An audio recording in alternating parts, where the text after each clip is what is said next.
Hello, everybody. Okay, let's take a look at this paper and see what it needs to look like in its complete and finished form. This is Introduction to APA.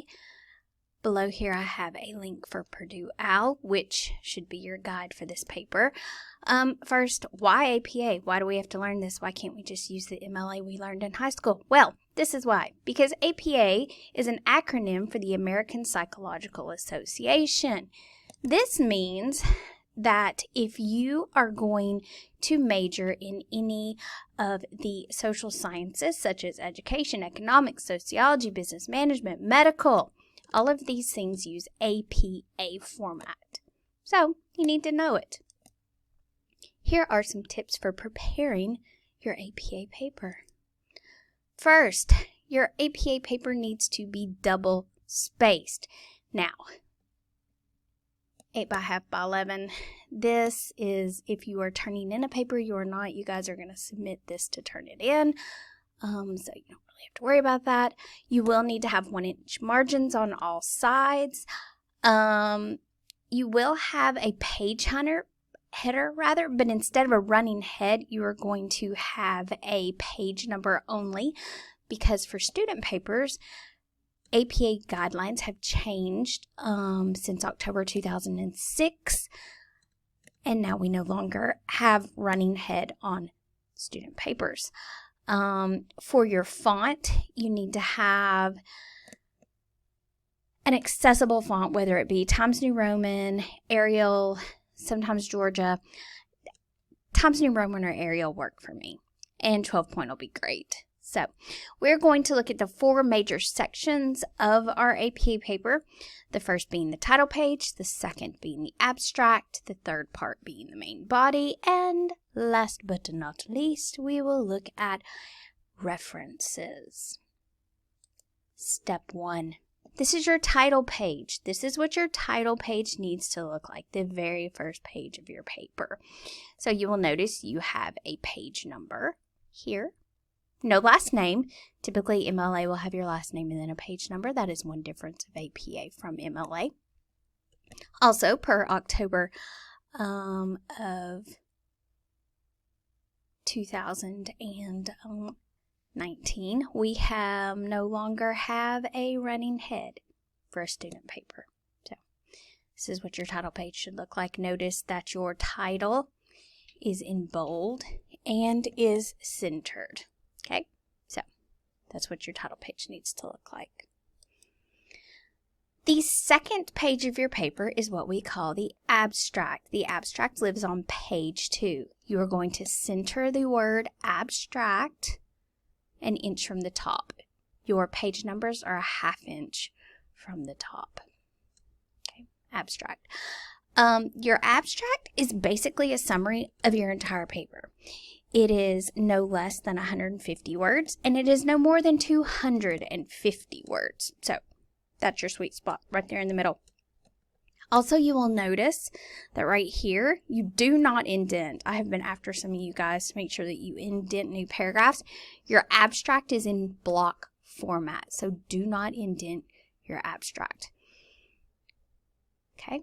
Also, some abstracts have keywords, like you'll write your abstract and then down here it'll say keywords. You don't have to have keywords if you don't want to. I do not require those. So, abstract, second page, 150 to 250 word summary of your entire paper. Step 3, and also page 3. This should say page 3. This irritates me, but I couldn't find an example that said page 3. But this will be your body. This is where you actually begin the argument for your paper. So you're going to center the title of the paper 1 inch from the top of the page. So your title will be here. Okay, and you will bold it. And then whenever you begin, you will indent. And then you will begin your classical arrangement. Presentation of your argument, what you are going to argue. Now, as you argue in the body of your paper, you are going to include in-text citations in the body of your paper. Okay? In-text citations are used when you refer to, summarize, paraphrase, or quote from another source. If you use source material in the body of your paper without using an in-text citation, it is plagiarism and you will fail. So always, always, always use in-text citations. In-text citations generally look like this: author's last name, comma, publication date. And you get that from your reference, which we did this week in our annotated bibliography. Okay, so last name, publication date. Now this is if you paraphrase or summarize. Okay, if you use a direct quote, I'm going to show you something a little different. Okay, so let's look at some examples of in-text citations. Like I said, if you paraphrase or summarize, you only need last name, comma, publication date, or if you make reference to another work, like if you refer to a book that you're not exactly quoting or making a summary from, you're just sort of, referring to it. Okay, then you just do this. However, if you are directly quoting straight from the book, a direct quote, then you also have to add a page number. Sometimes, especially in your scholarly journals, you'll have page numbers. So you'll put page number. Sometimes they only use paragraphs. So if you have to locate, if the quote is located in, say, paragraph 3, then you'll write PAR period 3. If it is multiple paragraphs, then you will need to make this plural, and then you will section it like that. Also notice that you always have to have last name, publication date, and if it's a direct quote, page number.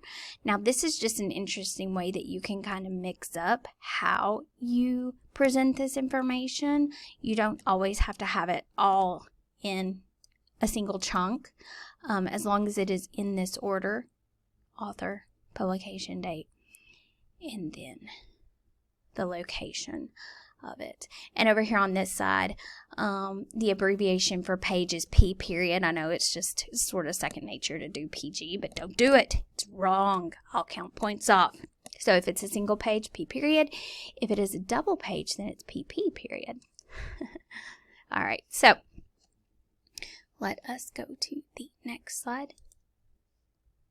Regardless of how they are referenced, all sources that are cited in the text of your paper, in the body of your paper, if you have an in-text citation, that source must be on your reference list at the very end.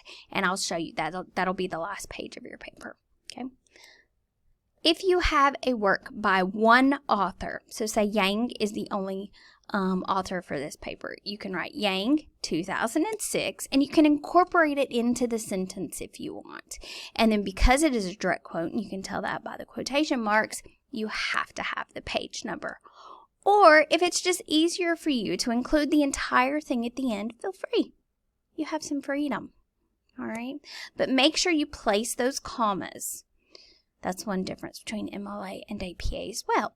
MLA does not have these commas. However, we are using APA, so comma it up. Okay, all right. If you have two authors, with APA format, APA does not use the word and. It uses an ampersand. That's what the and sign is called, an ampersand. So you will use an ampersand. So you can say, according to Goody and Fortune, 2013, and then the page number, or I can just put it all at the very end of the sentence. And if I do that, make sure that you use the ampersand and you don't say Goody, A-N-D, Fortune. Don't do that. Also notice up here, this is a direct quote, so I have a page number, but down here it's a summary or paraphrase. So there are no quotation marks, so I don't need the page number. Okay? All right, let's see. If you have a work by more than two authors, okay, what you're going to do is you're going to say, here's one author, Bergen, you have Medeiros, Ward, Wheeler, Drews, and then the very last, before the last person, you're going to put and Strayer. Now, if you have works that are 3 to 5 authors, you're going to cite all of these authors the first time. Now, the second time you refer to this source, you are just going to use et al.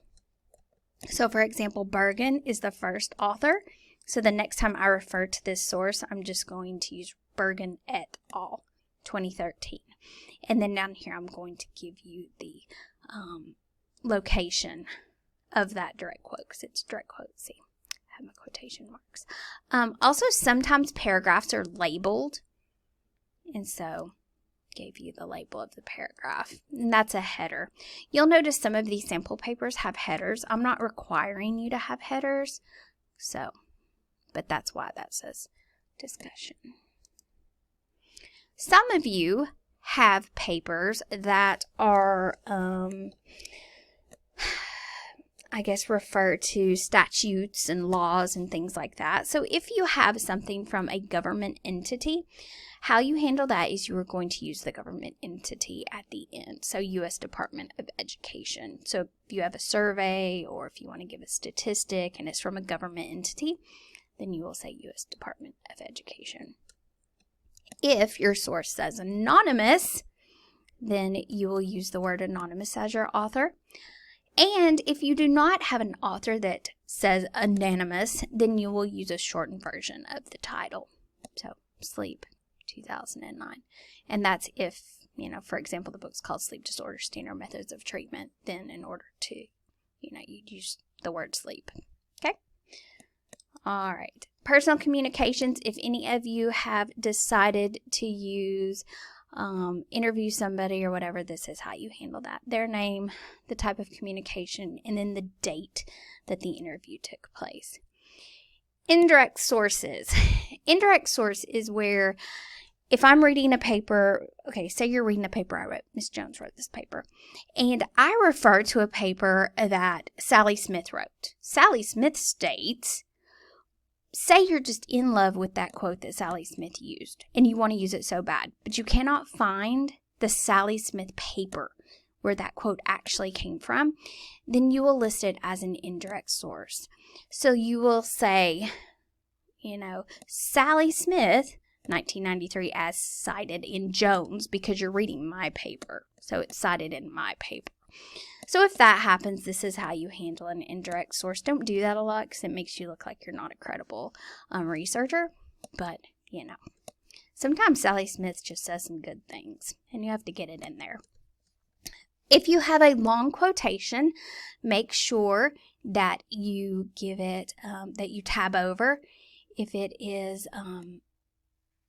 40 words or longer, a good general rule is 4 sentences. If your direct quote is 4 sentences or more, you need to tab it over. Okay, and you'll notice that there aren't quotation marks. So, tab over, no quotation marks, but you still have your information. Jones 1998 study found the following, and then you'll tab over, and then you have the page 199 there. Okay, and then this is your reference list. This is the very last page of your paper. You make sure that you alphabetize it.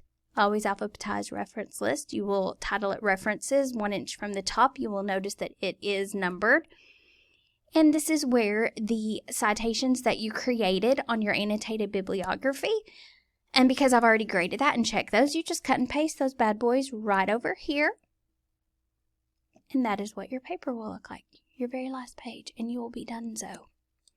All right, at the very end of this, I've given you a sample paper link. And if you will click on it, I'll show you. This may be bigger than my screen. It is. But you're going to scroll down to where it says APA 7 student paper. And it's taking a minute because I have too many windows up. But what you're going to want to do is you're going to want to click on this paper, and then you can scroll up and down. And it'll give you another example of what a paper should look like. So you have title page and then the abstract and what that needs to look like and some further instructions. So there is an actual paper for you to look at to copy your format for your APA paper. So hopefully, I'm looking forward to some great papers. You guys have been great this semester. So I believe in you, and it's going to be amazing. So we'll see you guys.